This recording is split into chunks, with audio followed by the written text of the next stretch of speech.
নমস্কার, নির্মল আনন্দে সবাইকে সুস্বাগতম। গুরুদেব প্রভু শ্রীকৃষ্ণ রাধামায়ের আশীর্বাদকে সারথি করে শ্রীমদ ভগবত গীতার প্রণাম মন্ত্র দিয়ে শুরু করছি আজকের গীতা পাঠ। শ্রীকৃষ্ণ হৃদয়ং গীতা সংসার মরণাশিনীম জ্ঞানম ভক্তি মুক্তি দাত্রীম গীতা দেবীম নমস্তুতে। ওম নমো ভগবতে বাসুদেবায়। ওম নমো ভগবতে বাসুদেবায়। ওম নমো ভগবতে বাসুদেবায়। রাধে রাধে রাধে রাধে রাধে রাধে রাধে রাধে রাধে রাধে। শ্রীমদ্ ভগবত গীতা দ্বিতীয় অধ্যায় শ্লোক নম্বর 28। অব্যক্তাদীনি ভূতানি ব্যক্তমধ্যানি ভারত অব্যক্তনিধনান্যেব তত্র কা পরিদেবনা। আচ্ছা, এখানে প্রথম লাইনের প্রথম পাঠটা অব্যক্ত দিনী ভূতানি, এইটুকুনি প্রথম পাঠ। এবার দেখি এটা কিভাবে সংস্কৃততে ভেঙে ভেঙে উচ্চারণ করব, সেটা বাংলা হরফে একটু লিখে বুঝিয়ে দেওয়ার চেষ্টা করেছি। প্লাস প্লাস দিয়ে একটু সাজিয়ে নিয়েছি চান্টিং এর চলনের সুবিধার জন্য। কিছু কিছু জায়গায় লাল দিয়েছি, যে যে জায়গায় লাল দেওয়া আছে সেগুলো চান্টিং এর চলনের সময় উচ্চারিত হবে না, ঠিক তার উপরের ব্র্যাকেটে যেটা দেওয়া আছে সেই অক্ষরগুলোই উচ্চারিত হবে। আচ্ছা, প্রথম লাইনের প্রথম পাঠটা একটু ভেঙে দেখি কিরম হয়। অব্যক্ত দিনী ভূতানি। আচ্ছা, অটা যেমন আছে তেমন ব্যক্তই বয় জফলা একটু লাল দিয়েছি, কারণ এখানে দুটো ব্যাপার আছে, একটা আছে জফলা আর একটা আছে ব, যেটা সংস্কৃততে উচ্চারণটা একটু অন্যরকম হয়। বয়ের উচ্চারণ পাশের ক্যালেন্ডারে 2 নম্বরে তালিকাভুক্ত করে দেওয়া আছে। ও প্লাস ও হিসেবে বকে উচ্চারণ করতে হয়, ঠোঁটটা খুলে ওয়া বলতে হয়। এবার এখানে যেহেতু জফলা আছে সেই জন্য জফলার উচ্চারণ 1 নম্বরে তালিকাভুক্ত করে দেওয়া আছে, হর্ষই প্লাস অন্তস্থ ইয় হিসেবে উচ্চারণ করতে হয়। তাহলে উপরের প্যাকেটে দুটোই দেওয়া আছে, তার মানে বয়ের সাথে হর্ষই প্লাস অন্তস্থ পড়িয়ে দিলে যে উচ্চারণটা বেরিয়ে আসে বয় হর্ষই অন্তস্থ বিয়, ঠিক সেই উচ্চারণটা হবে, কিন্তু ব উচ্চারণ করতে পারবো না, সেখানে ও বলে উচ্চারণ করতে হবে, তাহলে উচ্চারণটা হবে ইয়। তা অব্যক অব্যক ওটাকে দিয়ে বলতে হবে ও হর্ষই অন্তস্থ এটা। অব্যক তা, তাটা যেমন আছে এখানে যেহেতু কয় তয় আকার আছে সেই জন্য এটাকে একটু ভেঙে নিয়েছি যুক্ত অক্ষর। আচ্ছা, কটা প্রথমে আসে সেই জন্য ককে হসন্ত দিয়ে হসন্ত লাগিয়ে ককে প্রথমে বার করে আনা হয়েছে এবং সেটা আগের অক্ষরের সাথে যুক্ত হয়ে ব্যাক কথাটা হয়েছে। আর তত পড়ে রয়েছে তয় আকারের সাথে তা, যেটা পড়ে রইল সেটাই যেমন আছে তেমন। তাহলে কি হলো, অব্যক্ত দিনই যেমন আছে তেমন, জাস্ট চান্টিং এর চলনের জন্য একটা একটা করে প্লাস প্লাস দিয়ে সাজিয়ে নিয়েছি। ভূতানিও তাই, যেমন আছে তেমন।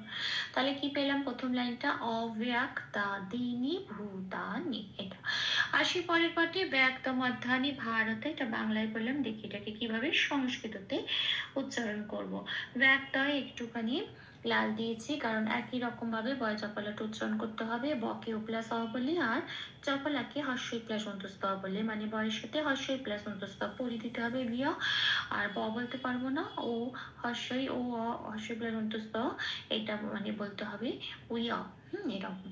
আচ্ছা, কয়টা এখানেও আছে, কয় হসন্ত দিয়ে ককে বার করে আনা হয়েছে, বা জফলার সাথে জোরে উচ্চারিত হবে ব্যাক। আর তোটা যেমন আছে তেমন, তটা পূর্ণরূপে উচ্চারিত হবে, কোনো হসন্ত নেই। তাহলে কি হলো, ব্যক্ত মটা পূর্ণরূপে উচ্চারিত হবে, কোনো হসন্ত নেই ম।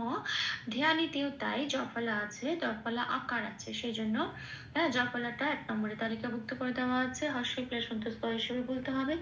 যেহেতু এখানে আকার আছে সেই জন্য উপরের বাকিতে লিখে দেওয়া হয়েছে হর্ষই প্লাস অন্তস্থ আকার, ইয়া বলতে হবে। ধয়ের সাথে এই অক্ষরটা পড়ে দিতে হবে, ধয় হর্ষই অন্তস্থ আকার ধিয়া, ঠিক এই উচ্চারণটা সংস্কৃততে হবে ধিয়া। হ্যাঁ, তা আর নিটা যেমন আছে তেমন পড়ে রইল।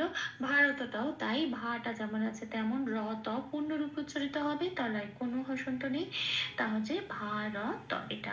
তাহলে লাইনটা কি পেলাম, ব্যক্ত মধ্যানি ভারত, এটা।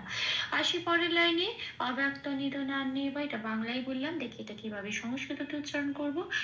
অটা যেমন আছে তেমন, ব্যাকটা যেরকম আগে বললাম সেরকমই, কয়টা এটা একই রকম ভাবে ভেঙে নিয়ে এগিয়ে চলছি। অব্যক্ত ত। আচ্ছা, এখানে আছে নিধ। নিধটা যেমন আছে তেমন ধ পূর্ণরূপে উচ্চারিত হবে। নিধ বলতে পারবো না, কোনো হসন্ত নেই। নিধ। নাটা যেমন আছে তেমন নেবতে।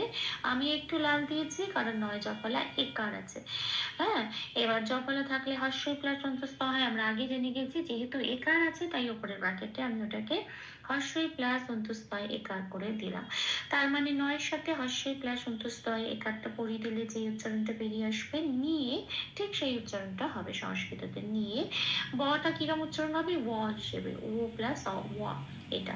তাহলে লাইনটা কি পেলাম? অব্যক্ত নিধ না নিয়ব নিয়ে ও, অব্যক্ত নিধ না নিয়ে ও, এটা।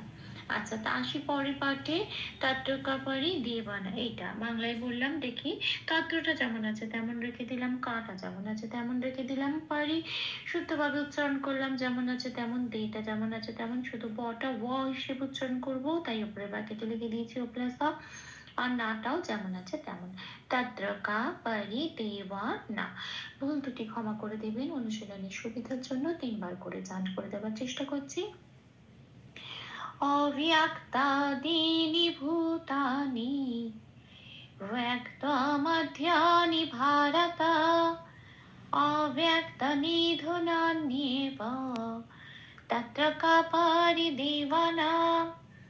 অব্যক্তাদীনি ভূতানি ব্যক্তমধ্যানি ভারত অব্যক্তনিধনান্যেব তত্র কা পরিদেবনা।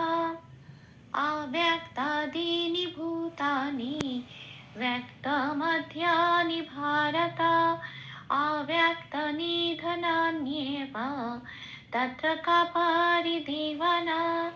রাধে রাধে রাধে রাধে রাধে রাধে রাধে রাধে রাধে রাধে রাধে রাধে। তপ্ত কাঞ্চন গৌরাঙ্গীম রাধে বৃন্দাবনেশ্বরী বিশ্বভানুসুতে দেবী তাম প্রণমামি হরি প্রিয়ে। প্রভু ও শ্রী দাদামায়ের কৃপাদৃষ্টি আমাদের সবার উপর বর্ষিত হোক। ধন্যবাদ, আপনাদের উৎসাহই আমার অনুপ্রেরণা। আমার সকল ভুল ত্রুটির ক্ষমা প্রার্থনা প্রভুর চরণেই অর্পণ করলাম। ওম কৃষ্ণায় বাসুদেবায় হরয়ে পরমাত্মনে প্রণতক্লেশনাশায় গোবিন্দায় নমো নমঃ। শ্রীকৃষ্ণার্পণমস্তু। জয় শ্রীকৃষ্ণ।